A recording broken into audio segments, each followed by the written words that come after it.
easily.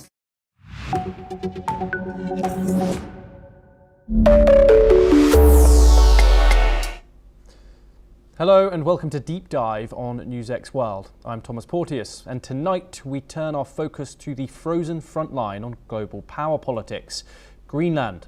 A remote Arctic island, just 57,000 people, but now at the centre of a diplomatic storm between the United States and one of its oldest allies, Denmark.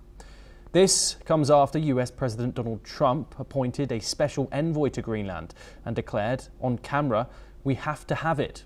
This is not just about diplomacy, this is about sovereignty, security, and the rules of the post-World War order. Let's break it down. On Monday, Donald Trump announced that Jeff Landry, the Republican governor of Louisiana, would serve as special envoy to Greenland. Trump said Landry would, quote, lead the charge. The goal, according to Trump and Landry, to make Greenland part of the United States. Landry himself posted on X that it was an honour to serve as a volunteer position to make Greenland part of the US. This was not diplomatic language, this was a declaration of intent. Trump justified the move by saying the US needs Greenland for national security. He pointed to Russian and Chinese ships in the Arctic seas. He insisted this was not about minerals, but about defence. Let's take a listen in to his statements. Well, he called me, and he viewed Louisiana, the Louisiana Purchase. He said, "I'm governor of Louisiana," and he said, "I would love." I didn't call him; he called me. He's very proactive. He's a great guy. He's a deal guy. He's a deal maker type guy. And we need it for national protection. We need Greenland for national protection. They have a very small population. And I don't know, they say Denmark, but Denmark has spent no money. They have no military protection. If they say that Denmark was there 300 years ago or something with a boat, well, we were there with boats too, I'm sure. So we'll have to work it all out. But he felt very strongly, we need it for we need Greenland for national security. Not for minerals. We have so many sites for minerals and oil and everything. We have more oil than any other country in the world. We need Greenland for national security. And if you take a look at Greenland, you look up and down the coast, you have Russian and Chinese ships all over the place. We need it for national security. We have to have it. And he wanted to lead the charge. So we're making him, Marco, today, a special envoy to Greenland. And when asked if force was off the table, Trump's answer was blunt. We'll have to work that out. For Denmark, a NATO ally, this was a shock. Denmark's Foreign Minister Lars Løkke Rasmussen said he was deeply upset and called Landry's statements completely unacceptable. Denmark announced it would summon the United States ambassador for an explanation on the matter. And the message from Copenhagen was clear. You cannot annex another country, not even in the name of security.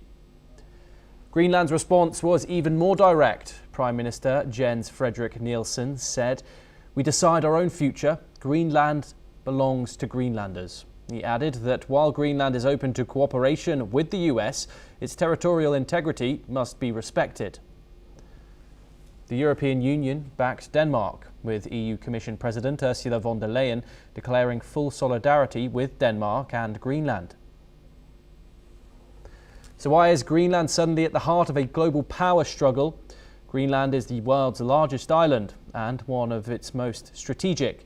It sits between North America and Europe, directly along the shortest missile path between Russia and the United States. The United States has maintained a military presence here since the Second World War. The Puffertic Space Base, formerly Thule Air Base, is part of America's missile warning and space defense system. As the Arctic ice melts, new shipping routes open and access to rare earth minerals, uranium and iron becomes easier. In short, Greenland is strategic gold. But this is not a new American obsession. The US has been trying to get its hands on Greenland for over 150 years. In 1868, after buying Alaska, US Secretary of State William Seward considered acquiring Greenland. And then in 1910, there was even a proposed three-way land swap involving Denmark, Germany and the US. In 1946, after World War II, the US made a formal offer, $100 million in gold for Greenland. Denmark then said no. And in 2019, Donald Trump tried again, publicly offering to buy the island. The answer then was the same as now. Greenland is not for sale. So what is Greenland's actual status? Greenland is a self-governing territory within the Kingdom of Denmark. It has its own parliament, its own prime minister, control over most domestic policies, including natural resources. Denmark retains control over foreign policy and defence. But crucially, under a 2009 Self-Government Act, the people of Greenland have the right to self-determination, meaning only Greenlanders can decide if and when they become independent. Not Washington, not Copenhagen. And what do Greenlanders want? Poll after poll shows this.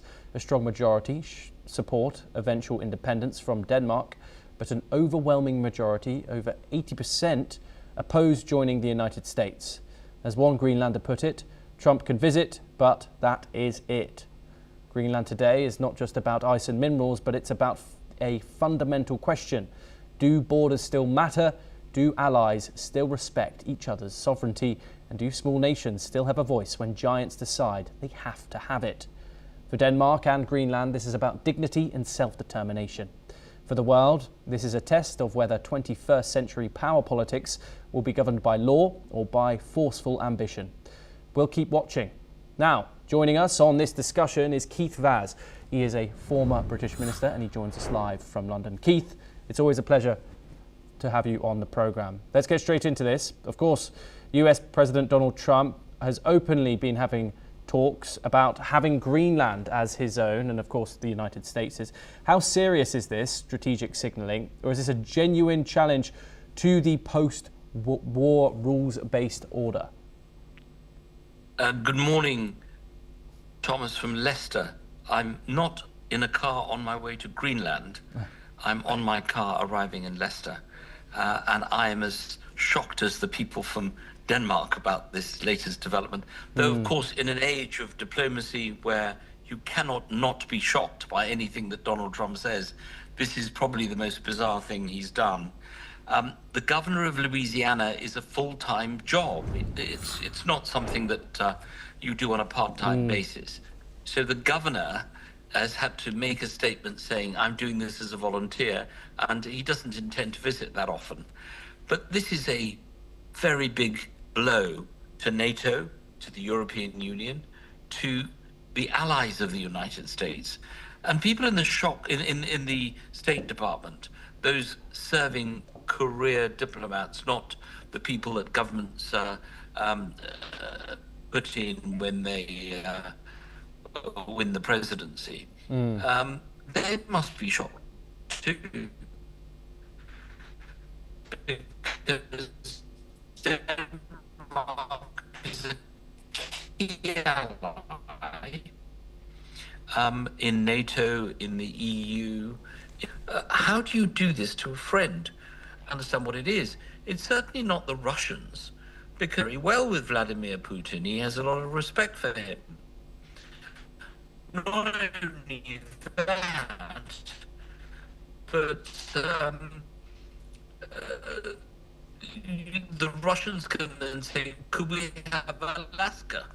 Because we sold it to you, like you do in the Christmas sales. Yes. For possibilities open up in geopolitics as a result of this decision. It will be knocked back, and the only way he's going to get to Greenland is if he uses military force. And then what difference is he to Putin when President Putin did that in Ukraine? The fact is, if he's going to start invading other countries, Greenland is another country. And my geography isn't as good as it was when I was doing GCSEs, Thomas, but I think Greenland is probably slightly closer to Canada than it is the United States.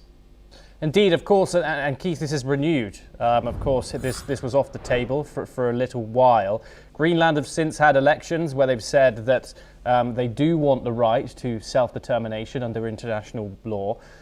Do you think Washington's approach risks setting a precedent where great powers bypass smaller nations' consent? Yes, I think it's terrible. I think it's totally unacceptable that we should be in a position where those that don't have the kind of power that a Russia or a China has. It's just very obvious that Trump is interested only in dealing with people who have power.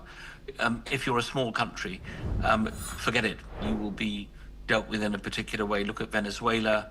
Look what's happening there.